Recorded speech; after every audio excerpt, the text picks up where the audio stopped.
In this question, we want to convert the hexadecimal number A, B, C, D into binary.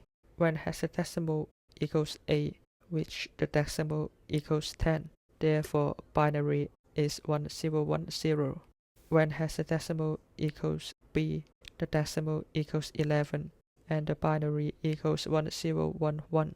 When hexadecimal equals 3, the decimal equals 12, and the binary equals 1100. When hexadecimal equals D, the decimal equals 13, therefore binary equals 1101. Therefore, in hexadecimal A, B, C, D, which equals 10101011100101 in binary.